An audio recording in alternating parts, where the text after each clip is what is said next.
must have heard that 1,000 times, hundreds of thousands of times, and it always makes the hairs on the back of your neck stand up. It's one of the things that the wolves are revered for, this haunting howl.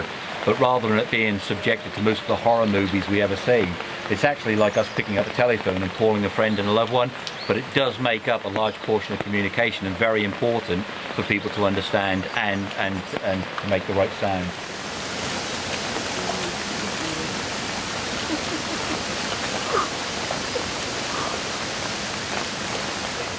That kind of bang in the head is to see whether they can move you off of the good stuff, the good quality food, and onto a poorer quality. So it's, for people coming in, it's very important that you're able to stand up for yourself, and that's what helps to earn the respect. So he's not going to tolerate you not being able to use a bit of strength on him. As you can see, they get nice and in there, that bang of the head. So it's important that you realise that they certainly aren't dogs, and they're very powerful animals. This is when they can take full advantage, as you can see, because you're on the ground, they know they can get the better of you. But there are a few little techniques, like pulling the legs, as you can see, he knows that one. If you pull the legs, it throws them off balance, and he knows that you've got him. This character, Tijas, is what we would call the big, the bold one. He's what we call the enforcer. You can see he's very, very strong, very forcefully driven, and very unafraid of anything or anybody. Wow.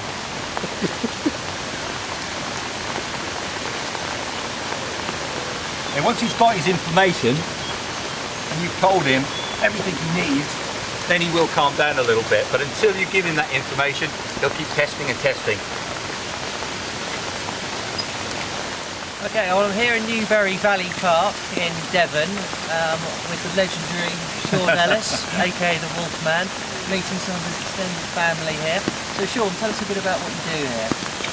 It's a big part of our research is behaviourism, getting in there with them. We believe for a long, long time that the wolf is like any other creature. It's not going to give up its secrets to anybody that's not family. So we have to become part of the family, very intimately, as you say, down and dirty with the animals themselves, to learn what we think is valuable information to help them. Great. And obviously people will have seen you on TV, recognise you from various documentaries.